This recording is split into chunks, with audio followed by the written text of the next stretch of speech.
राम राम साथियों, आज मैं आपको सूर्यदेव की एक ऐसी कथा सुनाऊंगी जो आपने कभी सुनी नहीं होगी। ये बहुत ही दुर्लभ है। सूर्यदेव और छाया की पुत्री ताप्ती। बहुत समय पहले की बात है। सूर्यदेव की पत्नी संज्ञा तेज प्रकाश सहन न कर पाने के कारण अपनी छाया देवी को अपने स्थान पर छोड़कर तपस्या करने चली गई। छाया देवी ने सूर्यदेव की सेवा पूरे मन से की और समय के साथ उनसे 3 संतानें उत्पन्न हुई, शनि, ताप्ती और सवर्ण। ताप्ती की अद्भुत कथा। ताप्ती अत्यंत तेजस्विनी और सुंदरी थी।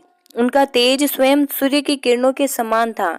एक बार पृथ्वी पर असुर तारक नामक राक्षस ने तपस्या करके वर पाया कि की किरणें उसे कभी नहीं जला सकेगी।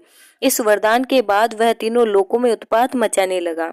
देवता परेशान हो गए। सभी देवता सूर्य देव के पास गए और बोले, हे भास्कर, आपकी किरणें उस राक्षस को नहीं जला सकती, पर कोई उपाय अवश्य होगा।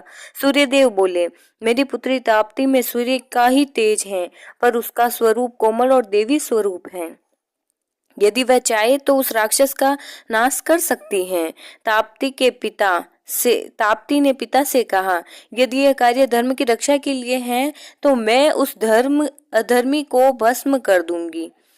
वह धरती पर उतरी और तप्त ताप से पूरा वन जलने लगा। असुर तारक उनके सामने आया और हंसकर बोला, सूर्य की किरणें मुझे नहीं जला सकती, तेरा क्या होगा? ताप्ती मुस्कुराई और बोली, मैं सूर्य की किरण नहीं, सूर्य का संकल्प हूँ। ये कहते ही उनके शरीर से प्रचंड अग्नि ज्वाला निकली और राक्षस तारक वहीं भस्म हो गया। उस दिन से ताप्ती नदी का उद्भव हुआ, जिसे सूर्यदेव की कन्या कहा है।